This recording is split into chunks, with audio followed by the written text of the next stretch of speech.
ദൈവനാമം മഹത്വപ്പെടുമാറാകട്ടെ. നിങ്ങൾ ശ്രവിക്കുന്നത് Jesus voice message. എല്ലാ ശ്രോതാക്കൾക്കും കർത്താവായ യേശുക്രിസ്തുവിൻ നാമത്തിൽ സ്വാഗതം. അല്പസമയ ധ്യാനത്തിന് ഒരു ചെറിയ വേദഭാഗം വായിക്കുന്നു. സങ്കീർത്തനം 69 1 മുതൽ 3 വരെ. ദൈവമേ, എന്നെ രക്ഷിക്കണമേ. വെള്ളം എൻ്റെ പ്രാണനോളം എത്തിയിരിക്കുന്നു.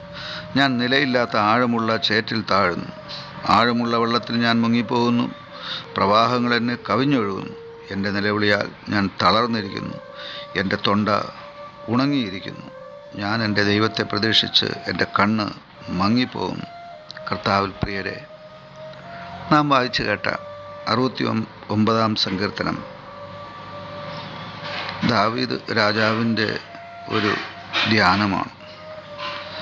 താൻ കഷ്ടതയിലായിരുന്നപ്പോൾ, കണ്ണുനീരിലായിരുന്നപ്പോൾ, വേദനയിലായിരുന്നപ്പോൾ, ശോധനയിലും പരീക്ഷയിലും കൂടി കടന്നുപോയപ്പോൾ അദ്ദേഹം കുറിച്ചുവെച്ച ഒരു സങ്കീർത്തനമാണ് 69 സങ്കീർത്തനം.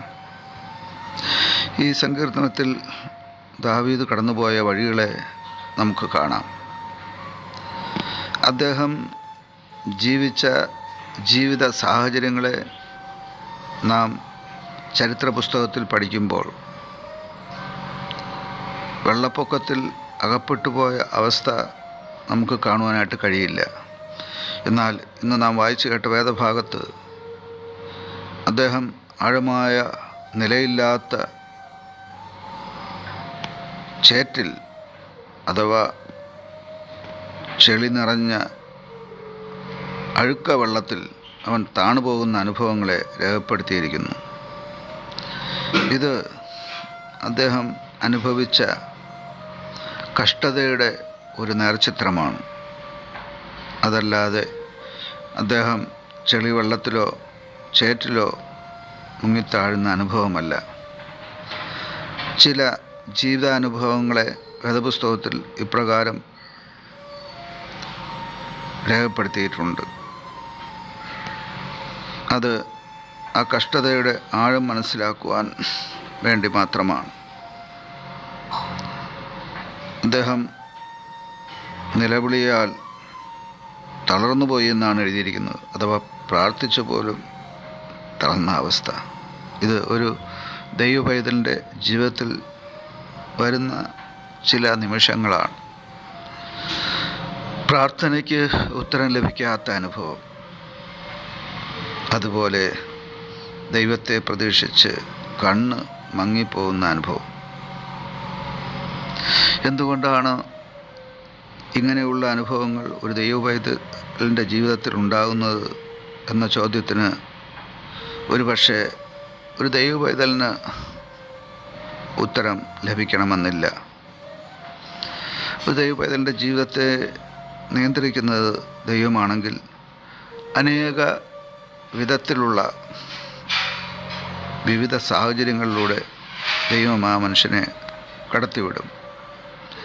എന്നാൽ ഓർക്കുക, നിങ്ങളൊരു ദൈവപൈതലാണെങ്കിൽ നിങ്ങൾ ദൈവത്തിൻ്റെ ദൃഷ്ടിയുടെ അഥവാ ദൈവിക നിരീക്ഷണത്തിലാണ്. ഒരു സ്വർണ്ണപ്പണിക്കാരൻ ഒരു പുതിയ ആഭരണം തീർക്കുവാനായി സ്വർണം തീയിൽ വച്ചാൽ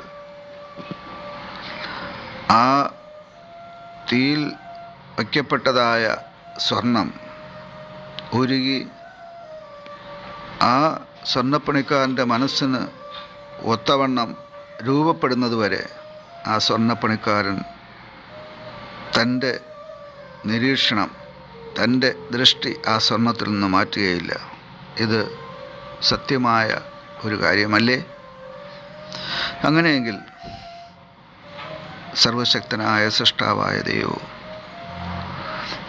തൻ്റെ ഭക്തനെ ഒരുപക്ഷെ പല തരത്തിലുള്ള ശോധനകളിലൂടെ, പരീക്ഷകളിലൂടെ, വേദനകളിലൂടെ, ഇവിടെ ദാവീദ് പറയുന്നത് പോലെ വെള്ളം പ്രാണനോളം എത്തിയ അനുഭവം, നിലയില്ലാത്ത ആഴമുള്ള ചേറ്റിൽ താഴുന്ന അനുഭവം, ആഴമായ വെള്ളത്തിൽ മുങ്ങിപ്പോകുന്ന അനുഭവം, പ്രവാഹങ്ങൾ തൻ്റെ മുകളിലൂടെ കടന്നു പോകുന്ന അനുഭവം. ഈ അനുഭവങ്ങൾ ജീവിതത്തിലെ പല തരത്തിലുള്ള പ്രതിസന്ധികളാണ്. അവിടെ അദ്ദേഹം ചെയ്യുന്നത് പ്രാർത്ഥനയാണ്. ഒപ്പം ദൈവത്തെ പ്രതീക്ഷിക്കുകയാണ്.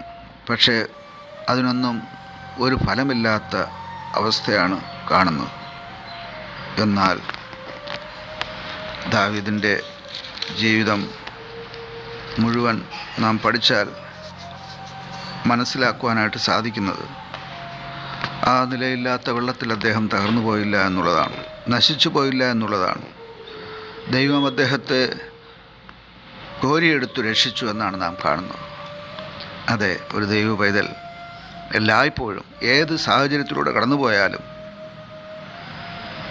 ദൈവത്തിൻ്റെ സമ്പൂർണ്ണ നിയന്ത്രണത്തിലും നിരീക്ഷണത്തിലും ആയിരിക്കും.